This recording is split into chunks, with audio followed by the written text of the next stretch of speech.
Best young બુલમાં first number લાવ્યા છે કાંકનેર. શું નામ છે એમનું? જીરિયો નામ હે. જીરિયો નામ છે. અને કઈ રીતેની રહેણી કરણી છે અને શું એમને તમે ખોરાકમાં આપો છો? ખોરાક મેં 20 મહિનાનો થયો, લગભગ 13-14 મહિનાનો હતો ત્યાં લગી છૂટો જવરાયો હતો. પછી આંબા હળદર ખવડાવતો હતો, મેદા લાકડી ખવડાવતો હતો ને ચોખ્ખું ઘી ખવડાવતો હતો.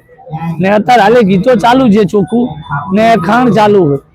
ખોરાક કોઈ દિવસ બંધ નહીં કર્યો. આંબા હળદર મેદા લાકડી છે ને ઘી છે, એવું ચાલુ 20 મહિનાનો થયો હોય. 20 મહિનાનો જ છે. અને તમે ખાલી એનું સ્ટ્રક્ચર જોઈ શકો છો કે કઈ રીતેનું સ્ટ્રક્ચર છે, કેટલો મજબૂત દેખાય છે અને બહુ સારી રીતે રહેણી કરણી છે એમની. તો તમે જોઈ શકો છો ફર્સ્ટ નંબર લાવ્યો છે ICS માં. તો બીજું તમે શું કહેશો? તમારી 4 કાંકરેજ મેં સાંભળ્યું છે કે એમનો નંબર આવ્યો છે. શું નામ છે એમનું? જો એકનું નામ હે રૂપેણ, એકનું નામ હે કાજલ, એકનું નામ હે મુરારીઓ, એકનું નામ હે જીરિયો.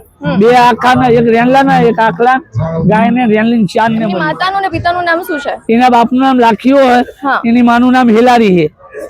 મારા પોતાના ગુડે ઉછેરીને મોટો કરેલો હોય. કોકનું લઈને ઇનામ લેવાનું. કોકનું બેન જો લઈને આપણે આવીએ આ મેળાની અંદર કે કોકના તાજી લાયેલા હોય વેચાતું ને ઇનામ લઈએ તો ઇનામ લીધું ના કહેવાય, પણ પોતે મહેનત કરી હોય, પરસેવો વાર્યો હોય, ગુડે ઉછેરીને મોટો કર્યો હોય ને કદી જો આટલી બધી સંખ્યામાં ઇનામ મળ્યું હોય તો ઇનામ લીધું કહેવાય. બિલકુલ, કેમ કે એમનો જે ફર્સ્ટ રેન્ક આવ્યો ને, અમે ત્યાંથી જોતા હતા, એ લોકો એટલા ખુશ થઈને જે ઇનામ લેતા હતા, તો મને ખૂબ આનંદ થયો કે એમની મહેનતનું ફળ એમને મળ્યું છે.